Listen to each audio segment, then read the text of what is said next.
what's the word, people? Freezes it.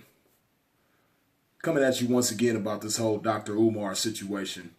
Now, first of all, I want you to understand before I continue, I myself am no one who believes that he's better than anybody. I do my best not to project myself or present myself that way, so please don't get that impression about me. I mean, if you look at my life on paper, I'm a convict. I didn't graduate from high school. I've been in the streets most of my life, or at least most of my adult life. So I'm the last person to be seen as someone to praise for being better than anybody. So please get that understood before I continue. Now, Dr. Umar, I will say, has a beautiful mind. He's a brilliant individual. He's a beautiful speaker. He has a lovely way of getting his point across articulately. But he made himself look like a fool in a lot of ways in the past couple of videos that he's done over the past couple of days. Now, the first video that he did in response to General Seti's video, where he caught himself going in on General Seti, I had a few problems with it. Some of the biggest problems I had with it was that, one, he was attacking General Seti's skin complexion. He called him an albino, dusty, dirty Negro, or dirty nigga, excuse me. He used the nigga word profusely throughout that entire video. But he called him a dirty midget. So basically he attacked him about his height and attacked him about his skin tone and made himself seem superior to General Seti, mainly based on the fact that he's taller than him and that he's darker than him and that he has more money, because he also called him a broke nigga living at his mama's house. So, that would be cool if Dr. Umar was a regular rapper or entertainer, or just, somebody outside of the realm that he puts himself in. But when you proclaim yourself as a black leader, as a scholar, as the quote-unquote prince of Pan-Africanism, you have a different level of accountability than the average person, and I guess, he had problems with General Seti's video that was made, which was his response to that. I guess General Seti, in a nutshell, was attacking Dr. Umar's credentials. He was attacking his credibility, his vanity, basically saying that he's not who he thinks he is.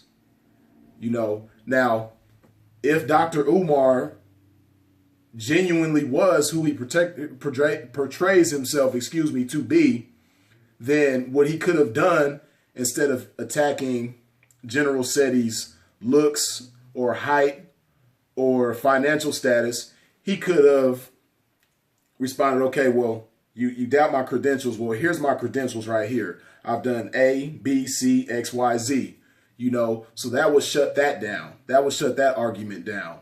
You're attacking my character. Okay, this is what I do, and these are the reasons why I do it, and this is who I do it for. That's how you shut down the attacks on character.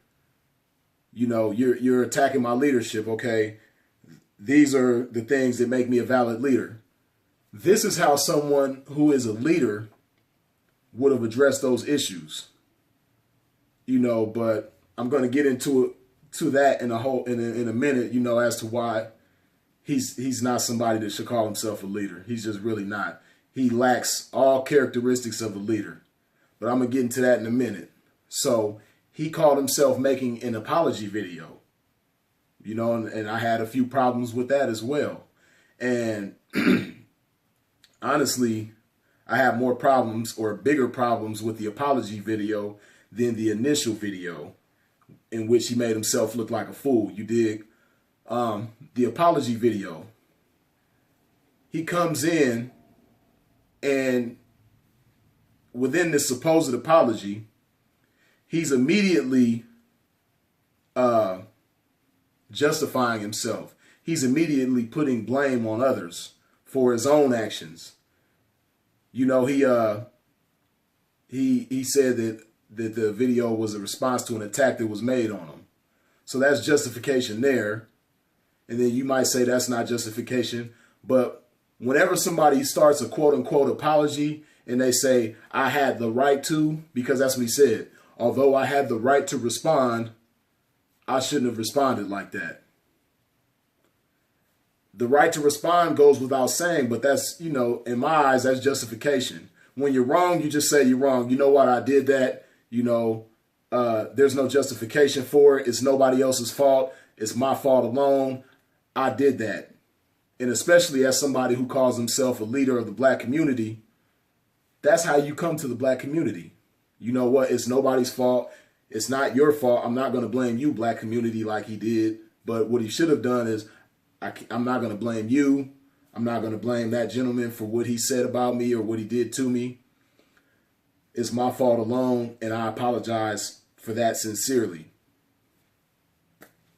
You just leave it at that. And you can expound further upon that alone. But when you come with the justification like he did, that's what makes it, it just kills all sincerity in the apology. It's a hollow apology. It's not worth anything. You know, it's like a $3 bill or counterfeit dollar or something like that. You know, it's not worth anything in my book, and it shouldn't be worth anything in anyone else's book in the black community. You know, and what else did I have a problem with? Oh, this is something that I had a major problem with. You know, him patronizing the black youth. Because within the apology, he says that he goes and calls himself apologizing to the black youth, but he says that this video is quote unquote largely about them. So you say that the video is largely about them, but you go on throughout the majority of the video justifying yourself and placing blame on everybody else. You know, I got a problem with that. Because I believe that you're steering the black youth in the wrong direction. You're setting a terrible example to them in terms of accountability and responsibility. You know, that's not the example that should be set before them. You already made one mistake by making the first video going in on General Seti, and then you make another mistake like, oh, well, yeah, I'm apologizing to you, black youth. Because you guys said that I'm setting a bad example for you. But let me continue setting a bad example for you by giving justification as to why I did what I did within my apology, and then placing the blame on other people too, like calling black people on social media trolls. You know, and then going on to say that his supporters should fight his battles for him, that he should not have to fight his own battles. What kind of leader says that? A true leader is the person who's going to be the first one on the front line. And then what makes it even worse is this is a battle that you initiated. So what kind of leader has people behind him, throws the first rock, and then runs behind the people and tells, okay, go get him? What kind of leader does that? That's basically what he did. He initiated some bullshit, and then when he's attacked about it by people who may have initially supported him, oh, now the people who still support him, oh, yeah, go get him. I shouldn't have to do that.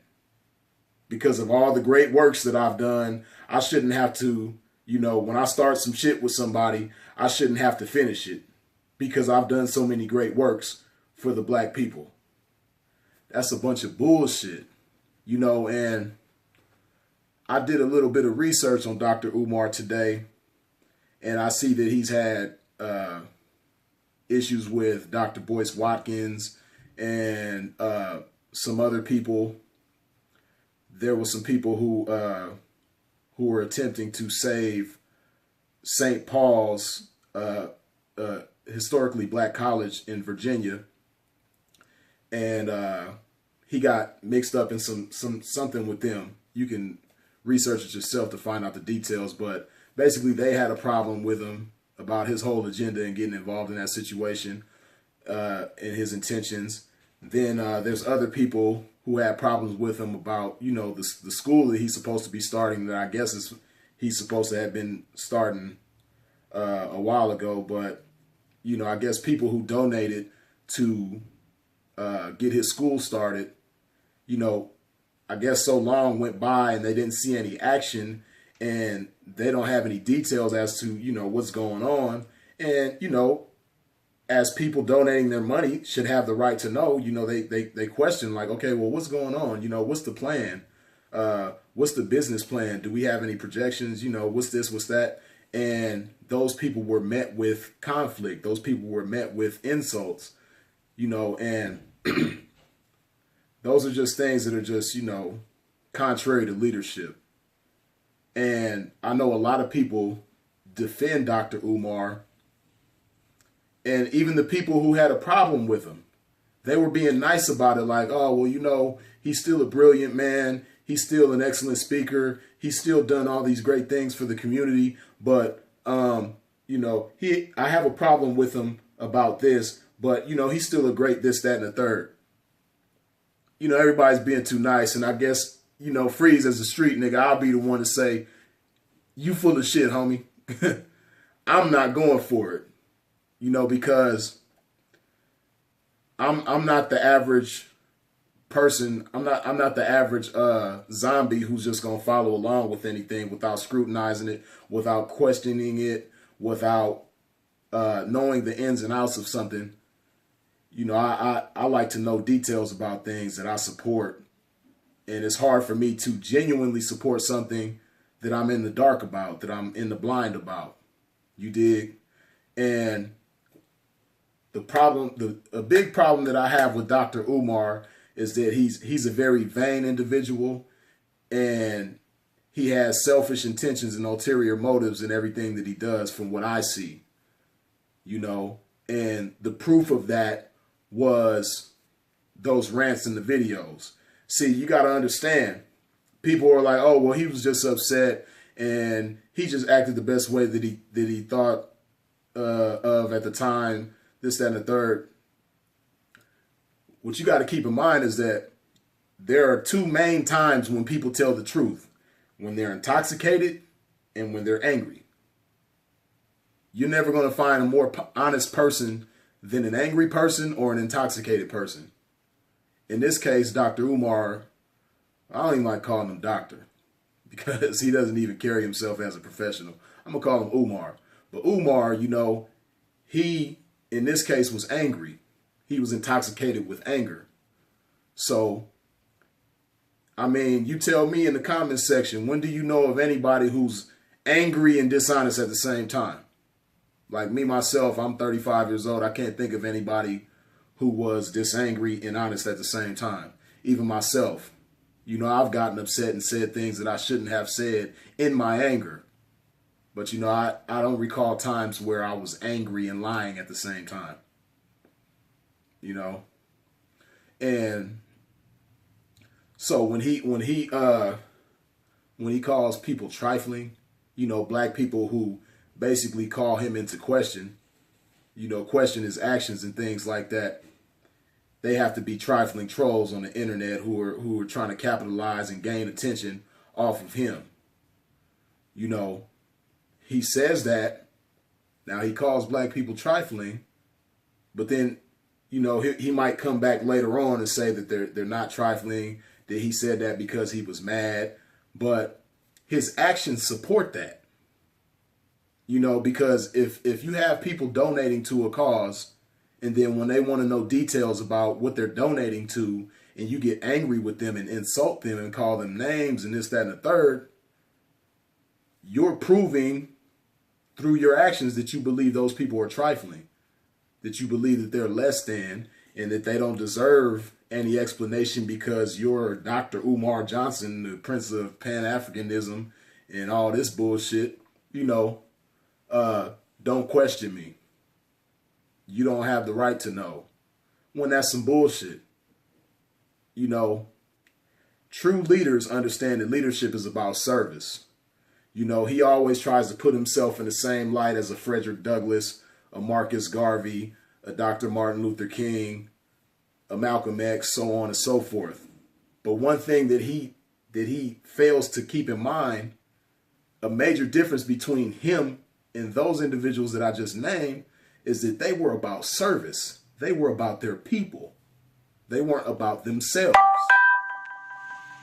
You know, they were about the betterment of their people. That was their main concern, and that's why they left their marks in history. They didn't leave their marks in history because they were running around screaming, oh, I'm Dr. Martin Luther King, or oh, I'm Marcus Garvey, oh, I'm Frederick Douglass. They didn't have to do that. They were so focused on the work of bettering their people that the people did that for them. It was obvious. It went without them saying it. You know, they didn't have to do that. And you know, one thing about praise is most beautiful from the mouths of others. It doesn't look as good when praising yourself is coming from your own lips. It doesn't look as good. Praise looks a whole lot better when it comes from somebody else's mouth. And the problem with Dr. Umar, excuse me, you know, he's always praising himself. Before he even gives anybody else a chance to praise him, he's constantly praising himself. You dig? And you have a lot of people, a lot of black people who admire him and look up to him, and that's a beautiful thing. You know, he is someone to admire. His brilliance, his mental brilliance is something to admire. His speaking ability is something to admire. His diligence in his work is something to admire. But you can't allow those things to mystify you to the point that you neglect the fact that he's not a suitable leader, because he lacks leadership skills. See, he focuses on so many things that he neglects integrity. He neglects character. He neglects manhood. You know, these are things, and like I say, service, consideration of others beyond yourself, realizing that the cause is bigger than you yourself. See, these are things that he lacks, and that's crucial in leadership. And see, a problem with most of us as black people, we have an intense desire and need to feel important. You know, because most black people, we getting stepped on our whole lives. We getting pushed to the back, neglected, put on the back burner our whole lives. We just getting done wrong our whole lives. So when anything comes along that gives us a glimpse of hope of being seen as important, or being treated as important, and being seen and treated as being special, you know, we kind of like I said, we get so jaded by that fact that we don't take time to investigate anything. We don't take time to research and scrutinize and question anything. You know, if it looks good enough, we just take it and run with it. You know, but us as black people, we have to come to a point where we develop our own minds. That's another problem that we have as black people. You know, we've been programmed to get accustomed to having other people do the thinking for us. You know, we've been programmed to be mentally lazy and not think for ourselves. You know, so we always want the government to think for us. We always want the church to think for us. We always want law enforcement to think for us. We always want everything and everybody else beyond ourselves to think for us, to the point where we don't even think about thinking for ourselves. You know, and see, someone like Dr. Umar should know all this. And see, like I said, I have a problem with somebody capitalizing on the fact that, you know, that we have that need. You know, and any black person, you know, if you think about it, if you just stop and think, our trust is constantly being violated. We have people in church violating our trust. We have the government violating our trust. We have law enforcement violating our trust. We have the educational system violating our trust. You know, so it's worse. It's more terrible when one of our own, who calls himself a leader, violates our trust. You know, because those other things, those other systems and entities that I just mentioned, they're expected. You know, they've been against us. They've been not for us since the beginning. So it's expected of them. But it's just terrible when we entrust someone and they violate our trust by putting us down, trying to make us feel inferior, manipulating us and into satisfying their own selfish intentions and agendas. I got a problem with that. I can't fuck with nobody like that. That's not cool. You dig? So basically, when it comes to somebody like Umar Johnson, don't just be mystified by the fact that he's a brilliant speaker. Don't be mystified by the fact that he has a beautiful ability to retain knowledge. You know, that alone doesn't make anyone special. You dig? Like, really pay attention to what he does for other people and the intentions behind it. You know? Pay attention to the intentions behind it. Don't just be so caught up in the fact of his charisma that you don't think about his intentions. You dig? Because his intentions should be for you. And like I said, the biggest problem that I had in his apology video was when he kind of like patronized the youth. Well, not kind of, he definitely patronized the youth. That type of shit ain't cool. You know, because it's setting a bad example for them.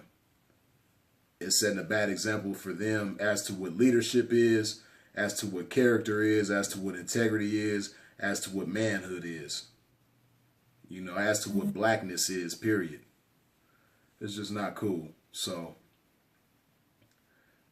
let that marinate on your mind one time. Freezes it. I holla.